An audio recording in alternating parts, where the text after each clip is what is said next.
Ug karon minahal nga maigsuon sa Ginoo, doon na kita'y teksto pagbasahon ining kahaponon. Ani adri ni sulat sa Marcos kapitulo 16 bersikulo 9 ug 10 nagaingon, ug sa pagkabanhaw niya sa kaadlawon sa naunang adlaw sa simana, siya mitungha pag-una kang Maria Magdalena ang iyang gipagulaan og 7 kayawa. Kini siya miadto og sila nga mga nagpakig-uban kay Hesus iyang gisuginlan samtang nagminatay og nagpanghilak sila. Apan ang ilang pagkadungog nga siya buhi og nga iyang nakita siya, wala sila mutuo niini. Ang atong tema nining kahaponon nagingon ang mensahe sa paglaom. Ang pagkabanhaw sa atong Ginoong Kristo gikan sa iyahang kamatayon nagdala ni og bag-ong paglaom og bag-ong kinabuhi alang kanato ingon nga mga kaanakan sa Dios nga mga nangalagad kanha kaniya. Gisgutan sa atong teksto diin niadtong adlaw sa pagkabanhaw, una nagpakita ang atong Ginoong Hesus ni Maria Magdalena. Kini si Maria Magdalena gisudlan ni siya og 7 ka espiritu sa yawa. Gipusis ni siya. Daghan kayong yawa ni sulod ni Maria Magdalena, no? 7 ka yawa. Nganuman, kay ang trabaho sa una ni Maria Magdalena, naani siya magtrabaho sa prostitute. Unya, dunay termino panang kalapating mababa ang lipad kung sa kanta pa, di ba?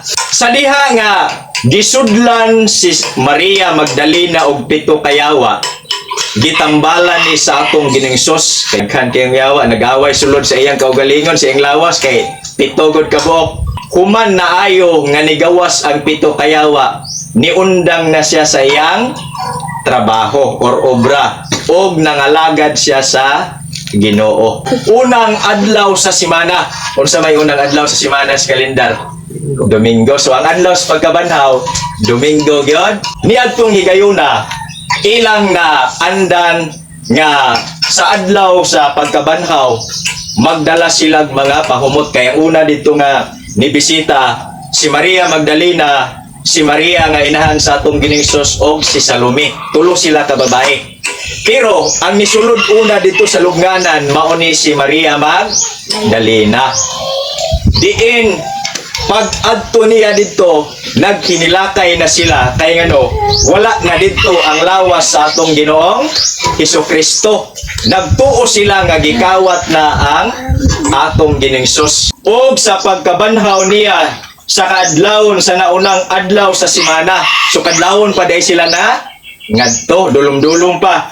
Unang adlaw sa simana. Siya mitungha pag-una kang Maria Magdalena. So ang atong Ginoong Hesus di ay nagpakita una kang Maria Magdalena. Ang iyang ipagulaan og 7 ka mga yawa. Kini siya miadto og sila nga mga nagpakig-uban kang Hesus iyang gisugilan samtang nagminatay sila pagpanghilak. So mao ni nga nagsinilakay na sila kay pagtan-aw nila dito sa lubnganan, uy, wala naman ring lawas ni Ginoong Hesus. Nagtuo sila og gikawat. Apan sa ilang pagkadungog nga siya buhi og nga iyang nakita siya, wala sila mutuo niini. So di sila kato, wala pa diay dayon sila mo tuo. Kay sa dihang nisulod sila dito sa lubnganan, kaya akong balikon. Sa tradisyon sa Hudyo, ang ilahang lubnganan dito, magkutkut ra og bato. Nga tuwa karon namtay pansyo, no? Ang ilaha sa una, magkutkut ra og bato. Kunya ang iali pod sa entrance, bato pod. Sa dihang nag-inganay sila kining tulo, si Maria Magdalena, si Maria nga inahan sa atong Ginoong Hesus ug si Salome. Nag-inganay sila nga kinsa may atong paligiron atong bato nga nasa lubnganan kay dako ra bato. So pero wala sila magdahom nga pag-adto nila dito ang lubnganan di ay sa atong Ginoong Hesus abri na. So muning ang una nga nisulod dito si Maria Magdalena kaning gipagwaan og 7 ka yawa. So ni uyog kalit nilinog. Nahadlok sila. Nga naman, nakuyawan sila. ug nipakita ang duha ka anghel nila.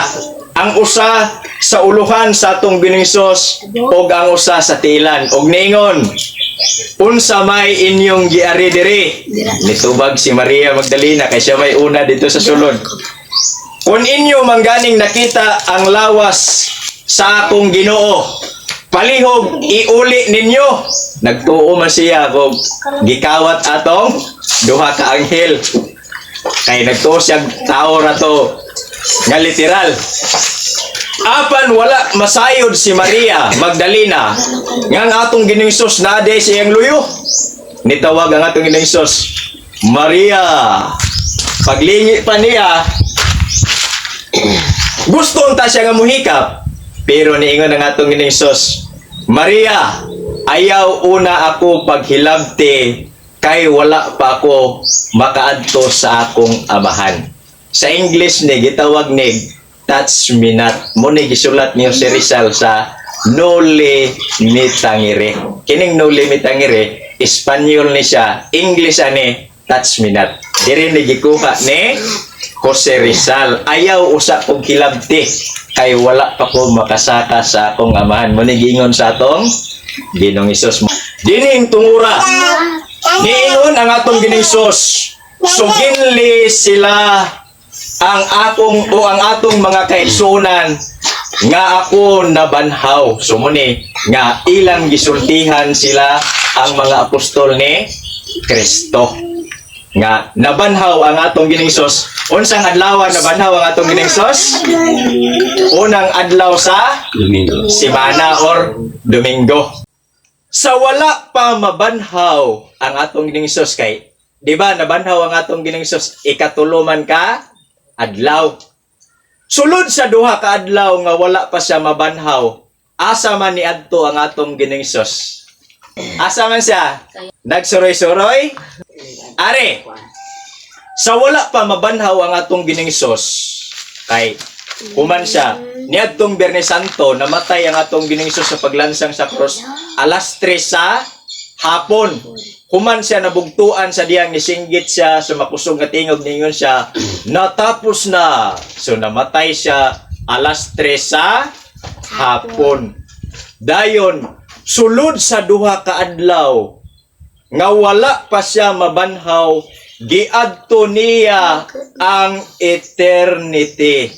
Diin didto gipahimutang ang mga kalag, kadtong mga kalaga nga nangamatay sa panahon ni Noe, nga wala mutuo sa Dios og nisupak sa Dios, giwalihan ni Kristo sulod sa duha ka adlaw. Mo ni ang iyang gihimo, diin giwalihan niya kadtong mga kalag. Pila to kabuok kalag dito? Daghano kay tibok man to kalibutan, kay walo ra biyang naluwas sa gipaanawan sa Dios ang kalibutan. Sa ato pa daghan kaayong mga kalag nga nalaglag. Giingon sa unang Pedro kapitulo 3 bersikulo 9 ug 10. Diha sa iyang espirituhanong kahimtang miadto siya og nagwali sa mga espiritu nga nabilanggo. Mao kini ang mga espiritu sa mga tao nga misupil sa Dios samtang siya mapailubon nga naghulat kanila. Sa diha nga si Noe naghimo sa arka, 8 lamang katao ang misulod sa arka og naluwas pinaagi sa tubig. So unsa di ay giadto sa atong Ginoong Hesus kay daghang kayong mga tao nga gilaglag dito na bilanggo ang ilang kalag sa luyong kinabuhi. Unya giwalihan ni sa atong Ginoong Hesus sulod sa duha ka adlaw.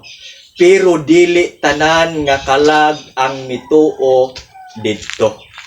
Sa ato pa di ay, kung ang tao diri pas kalibutan buhi sila, kung gahi sila kasing-kasing, inig-adto na sa pikas kinabuhi, sa eternity, gahi di ay gyapon ang ilang kasing-kasing kay ngano? Dili tanan ang mituo sa atong Ginoong Hesus sa dihang nagwali siya didto. So ang nituo kadtong mga humok og kasing-kasing. So naluwas sila. Pagkahuman sa adlaw sa pagkabanhaw, ikatulong adlaw, mao na ni ang atong teksto karon diin nagpakita siya una ni Maria Magdalena. Kay ngano, kay si Maria Magdalena human siya nagbag-o sa iyang trabaho kay kun ato ning analyson dili man gyud maayo atubangan sa Ginoo kining gitawag prostitusyon. Sala gyud ni siya atubangan sa Ginoo, pero kay nagbag-o siya kay human siya gipagwaan sa pito kayawa, human siya gipusis, giayo man siya sa atong Ginoong Hesus. So naka-decide siya siyang kaugalingon nga mga lagad sa Ginoo ug hangtod-hangtod nga siya mibiya pod sa kalibutan. Mao to ngano nga tungod sa iyang gugma sa Ginoo sa pag-alagad, una siya nga sulod didto sa lubnganan sa atong Ginoong Hesus. Sumoni ang atong teksto. Dayon sa diyang nagkatigom na ang mga tinun-an base sa atong gibasa sa Juan 20:19 nga pagkahapon ana na nagsimba man ang mga tinun-an sa atong Ginoong Hesus.